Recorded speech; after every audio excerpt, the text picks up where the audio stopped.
Je vais vous raconter une histoire. Non, merci. Très courte. Non, ça va. Non, elle est drôlement petite. Non. C'est intéressant pour vous. Pas la peine. Je raconte. La légende de la pomme en or. Tout commence avec un mariage, celui de Thétis, une déesse de la mer, et Pelée, un mortel musclé pas très connu mais mignon.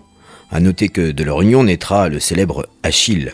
Tous les dieux donc de l'Olympe sont invités à la noce, absolument tout le monde, sauf Eris, la déesse de la discorde. Pourquoi ? Parce qu'elle est relou, et que personne n'a envie d'un invité qui déclenche des bagarres entre les amuse-bouches et la pièce montée. Mais Eris, ultra vexée, décide de se venger et balance dans la salle de réception une pomme en or avec cette inscription dessus. À la plus belle.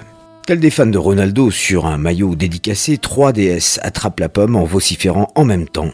C'est pour moi. C'est le début du chaos, le concours de beauté le plus toxique de l'histoire. Arrêt sur image. Qui sont-elles ? Eh bien, il y a Héra, la reine des dieux, version grecque de la tante qui veut toujours tout contrôler.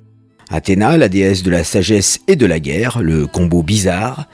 Aphrodite, déesse de l'amour, du glamour et des filtres Instagram. Elle commence à se crêper le chignon divin, donc Zeus, le patron, dit « Moi je ne juge pas, j'ai assez de problèmes avec mes 100 enfants illégitimes, trouvez quelqu'un d'autre. » Et c'est l'entrée en scène de Paris. Les déesses descendent sur terre et trouvent Paris, un jeune prince troyen très beau mais pas spécialement connu pour son intelligence. Elles lui disent « Tu vas décider qui est la plus belle et tu vas choisir bien. » Mais chacune essaye de le soudoyer. Héra lui dit « Choisis-moi, tu seras le roi de toute l'Asie. » Athéna lui dit « Choisis-moi, tu seras l'homme le plus intelligent du monde. » Et Aphrodite « Choisis-moi, tu auras l'amour de la plus belle femme du monde. » Et là, Paris sans hésiter donne la pomme à Aphrodite. Et oui, l'amour est plus fort que tout, surtout si c'est avec une super bombasse. Le petit problème, c'est que la plus belle femme du monde, c'est Hélène, reine de Sparte. Et Hélène, elle est déjà mariée au roi Ménélas, qui lui n'est pas le genre de mec à accepter le divorce. Mais avec le sort d'Aphrodite, Hélène tombe sous le charme de Paris. Ils décident de s'enfuir ensemble tous les 2 à 3, et pas tous les 3 à 2.